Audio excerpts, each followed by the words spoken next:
మీరా ఏడుస్తూ దేవుణ్ణి వేడుకుంటూ ఉంటే అప్పుడే కేపీ మీరా వెనకాలే నిలబడి మీరాకి ఈ పరిస్థితికి తీసుకురావటానికి కారణం నేనే. ఏదో ఒక రోజు మీరాకి ఈ నిజం తెలుస్తుంది. అప్పుడు మీరా నన్ను క్షమిస్తుందో లేదో నాకు చాలా భయంగా ఉంది స్వామి. ఏదో ఒక విధంగా మీరా నన్ను క్షమించేలా నువ్వే చేయాలి అని కేపీ వేడుకుంటూ ఉంటాడు. ఇక మీరా కళ్ళు మూసుకొని ఏడుస్తూ ఉంటే వెంటనే కేపీ అక్కడ ఉన్న కుంకుమ బొట్టు తీసుకొని మీరా పాపిట్లో పెట్టేసి వెళ్ళిపోతాడు. అయితే కళ్ళు మూసుకొని ఉన్న మీరా కళ్ళు తెరిచి చూసే లోపలే కేపీ బొట్టు పెట్టి వెళ్ళిపోయి ఉంటాడు. అయితే మీరా తన పాపిట్లో కుంకుమ బొట్టు ఉందన్న విషయం కూడా అసలు గమనించుకోదు. అయ్యో భూమి గగన్ మనల్ని వదిలేలా లేడు, ఏం చేయాలి అని శారద కంగారు పడుతూ ఉంటే భూమి ఆలోచిస్తూ ఉంటుంది. ఏంటత్తయ్య ఐస్ క్రీమ్ తింటారా అని భూమి అనగానే "ఆ, తింటానమ్మా" అని శారద అంటుంది. అయితే బావా కార్ ఆపు, అత్తయ్య ఐస్ క్రీమ్ తింటారంట అని భూమి అంటుంది. అమ్మా నువ్వు ఐస్ క్రీమ్ తినవు కదా అని గగన్ అంటే "ఆ, నేను మామూలుగా అయితే తినను, కానీ ఎప్పుడు ఒకే విధంగా ఉంటామా ఏంటి? ఇప్పుడు నాకు తినాలనిపిస్తోంది, తినాలనిపించినప్పుడు తినకుండా ఎలా ఉంటాం గగన్? ఇప్పుడు ఎగ్జాంపుల్ చూడు, నువ్వు భూమిని ఇంతకుముందు ప్రాణానికి ప్రాణంగా ప్రేమించావు, ఇప్పుడు చిరుబుర్రులాడుతున్నావు" అని శారద చెప్తుంటే ఆగమ్మా ఆగు, నువ్వు ఏం చెప్పటానికి ప్రయత్నిస్తున్నావో నాకు అర్థమైంది. ఇప్పుడు నీకు ఐస్ క్రీమ్ కావాలి అంతే కదా, నేను వెళ్ళి తీసుకువస్తాను అని గగన్ కారు ఆపి ఐస్ క్రీమ్ దగ్గరికి వెళ్తాడు. అత్తయ్య మీరు కూడా కారు దిగండి అని భూమి అంటుంది. ఇప్పుడు ఒక్క నిమిషం అయితే కారుని ఆపగలిగాము, కానీ ఎలా భూమి వెళ్ళటం అని శారద అంటే అత్తయ్య ఒక్క నిమిషం ఆపిన దాన్ని ఏదో ఒకటి ఆలోచిస్తాను కదా అత్తయ్య, ఆగండి అని వెంటనే భూమి కార్ టైర్లో గాలి మొత్తం కూడా తీసేస్తూ ఉంటుంది. భూమి త్వరగా కానివ్వమ్మ, మళ్ళీ వాడు వస్తాడు అని శారద తొందర పెడుతూ ఉంటుంది. ఇక గగన్ ఐస్ క్రీములు తీసుకొని ఇదిగో అమ్మ తిను అని ఇస్తూ ఉంటే ఏంటి బావా ఐస్ క్రీమ్ నాకు తీసుకురాలేదా అని భూమి అంటుంది. అలా కారు ఎక్కి స్టార్ట్ చేస్తే స్టార్ట్ అవ్వకపోవటంతో అదేంటి టైర్లో గాలి మొత్తం ఎలా పోయింది అని గగన్ షాకింగ్గా చూస్తూ ఉంటాడు. అత్తయ్య కార్ టైర్లో గాలి లేదంట అత్తయ్య అని భూమి కూడా చూస్తూ ఉంటే అయ్యయ్యో అవునే లేదే అని శారద కూడా నటిస్తూ ఉంటుంది.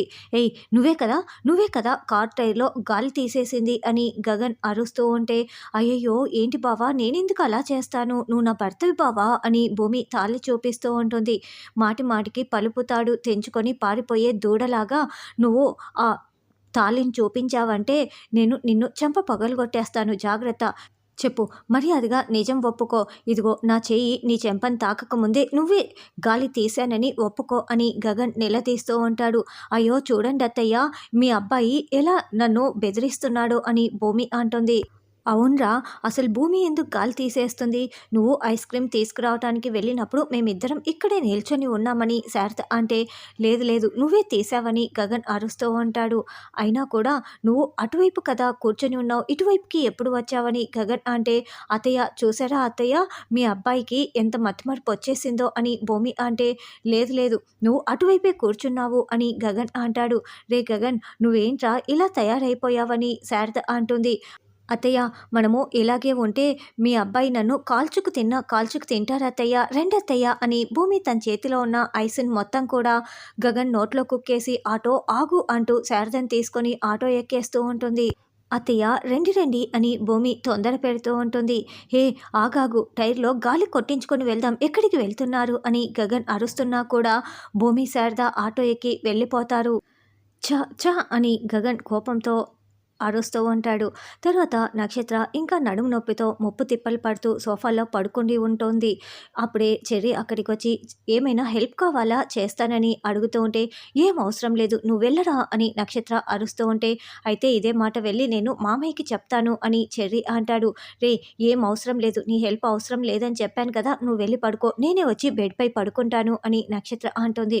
నక్షత్ర తిప్పలు పడుతూ నడవలేక వస్తూ కింద పడిపోతూ ఉంటే నేను హెల్ప్ చేస్తానని చెప్పాను కదా, భర్త హెల్ప్ తీసుకుంటే ఏమైపోతుంది నీకు అని చెర్రీ అరుస్తూ ఉంటాడు. కింద పడిపోతున్న నక్షత్రని పట్టుకొని బెడ్పై పడుకోబెడతాడు. సరే ఆయింట్మెంట్ రాయినా అని చెర్రీ అంటే ఏం అవసరం లేదు అని నక్షత్ర అంటుంది. అయితే ఇదే మాట నేను మామయ్యతో చెప్తాను, అప్పుడు మనకి విడాకులు ఇప్పిస్తాడు, ఎందుకంటే నేను నీ మొగుడిని కాదని చెప్తున్నావు కదా అని చెర్రీ అంటే రే ఏం అవసరం లేదు నేనే రాసుకుంటాను అని నక్షత్ర తిప్పలు పడుతూ రాసుకుంటూ ఉంటుంది. చెర్రీ సైలెంట్గా చూస్తూ ఉంటే ఇదేనా నువ్వు చేసేది, హెల్ప్ చేయొచ్చు కదా అని నక్షత్ర అనడంతో చెర్రీ నక్షత్ర చేతిని పట్టుకొని రాయిస్తూ ఉంటాడు. ఏంట్రా మరి ఇలా తిప్పలు పెడుతున్నావు అని నక్షత్ర అంటుంది.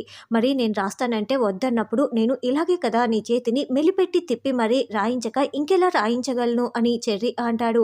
ఏం అవసరం లేదులే నువ్వే రాయి అని నక్షత్ర అంటుంది. ఇక చెర్రీ నడుముకి ఆయింట్మెంట్ రాస్తూ కంట్రోల్ తప్పుతూ ఉంటాడు.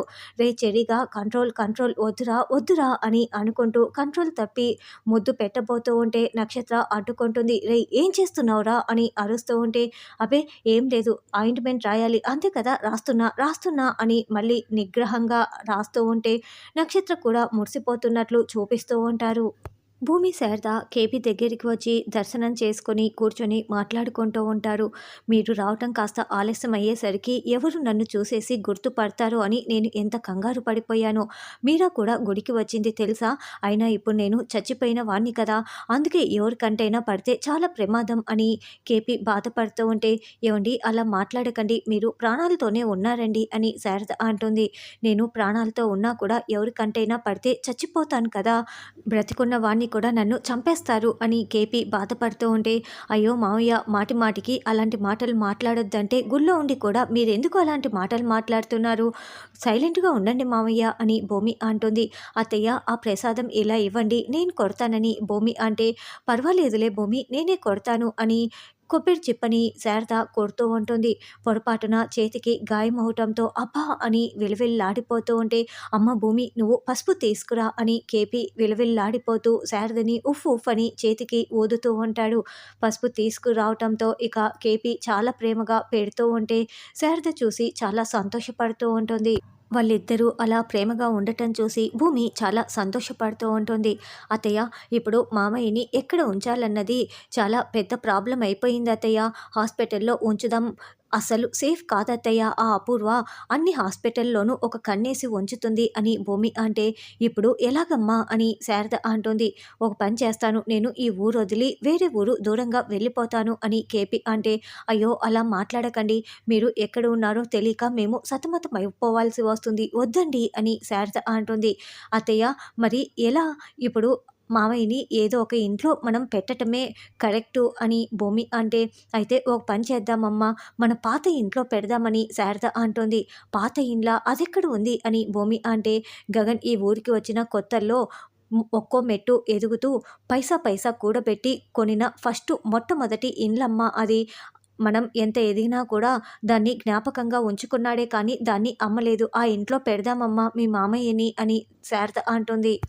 అలాగే అత్తయ్య అని భూమి, శారద, కేపీ ముగ్గురు కూడా ఆ ఇంటి దగ్గరికి బయలుదేరి వెళ్తారు. తర్వాత శరత్ చంద్ర గగన్ వల్ల కాలింగ్ బెల్ కొట్టడంతో గగనే వచ్చి డోర్ ఓపెన్ చేసి అక్కడ నిలబడి ఉన్న శరత్ చంద్రని చాలా షాకింగ్గా చూస్తూ ఉంటాడు.